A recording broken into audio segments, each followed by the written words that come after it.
It's 1 o'clock. Good afternoon. I'm Christine Sheridan with 2NURFM Hunter News. Speeding, tailgating and road hogging are being blamed for the current poor state of the M1 motorway along parts of the Hunter. The motorway is said to be particularly dangerous during the morning and afternoon peak hours, with statistics showing almost one crash occurs along the M1 each day in the Hunter. NRMA President Kyle Loades says there are steps motorists can take to ensure the roads are safer for everyone. There's two things that are happening. Certainly, tailgating is a significant issue being highlighted. It's important that drivers maintain a distance of 3 to 4 seconds in between the car in front of you. And secondly, only use the right-hand lanes or the middle lane if you're overtaking. As soon as you're not overtaking, pull over to the left. That'll enable traffic to flow through. Panic in the Williamtown property market in the wake of the RAF-based toxic leak is predicted. There were fears a toxic spill at the Orica plant would cause prices to fall in Stockton several years ago, and a similar response is expected in Williamtown. Real Estate Institute of the Hunter chairman Wayne Stewart says the effect is probably going to be minimal. It was fearful that prices in Stockton was going to go down, which never happened. I don't think we need to be too concerned. These sort of things do happen in the marketplace on a regular basis. Cessnock Council are pleased with the overwhelming response to a free mattress drop-off designed to reduce the illegal dumping of mattresses. On the day, Cessnock Council received more than 1,100 mattresses, which are set to be recycled. Council's Manager of Environment and Waste, Michael Alexander, says due to the response, further drop-off days will be considered. We strongly support a position that says, it should be part of a product stewardship where the manufacturer should be included in some of that responsibility, but there is a need for us to consider an alternative to landfill. The State Emergency Services are hoping changing the name of the Karua Valley Unit to Stroud will boost its response time during natural disasters.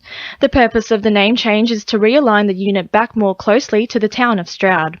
Steve Lawrence from the SES says the SES are hoping to establish a point of presence in Stroud. What we're looking to do is have a recruitment strategy behind the name change as well. So we're looking to try and have a few more information stalls and a few more points of information distribution where we can explain to the community our role. The NRMA is calling for the state government to enhance public transport across the Hunter with a focus on the Lake Macquarie area. The call for an improvement in public transport comes after a lack of transport efficiency within regional centres, especially for seniors.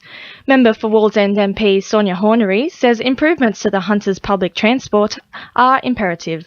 The trains are longer now from Newcastle to Sydney than they were 100 years ago. So there's something wrong with our public transport system if we can't get out, use our technology and our advanced skills to make public transport more attractive.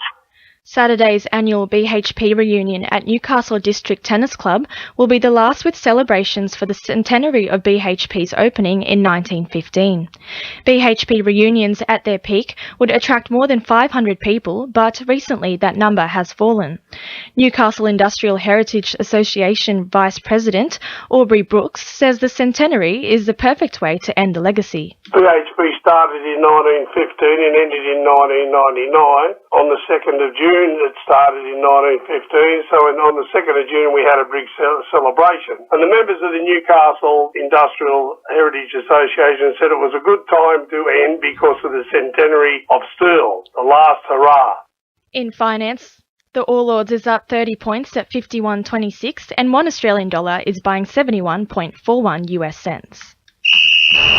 Sport, thanks to our sponsor Warners Bay Sports Club.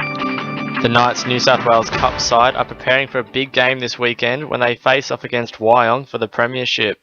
Newcastle have some NRL experience in their grand final squad, with playmaker Carlos Tuamavave returning to the side. Coach Matt Landry says last week's win put them in a good spot. We're there now to ensure that we prepare well and make sure we give ourselves every chance to win on Sunday. Macquarie's Teason Fa'ave Eli is hoping to get the green light to play in the Newcastle Rugby League Grand Final this Sunday. The centre has been out since July when the medial ligament in his right knee snapped in an illegal tackle. The Scorpions have had to rule out 3 players already, while their competitors Lake United are expected to hit the field unchanged. And in rugby union, Newcastle's number 2 sports ground is gearing up to host this Thursday's National Championship clash between the New South Wales Country Eagles and Queensland Country. That's sport. I'm Reece Wicks. 2NURFM news time is 1:05. Are you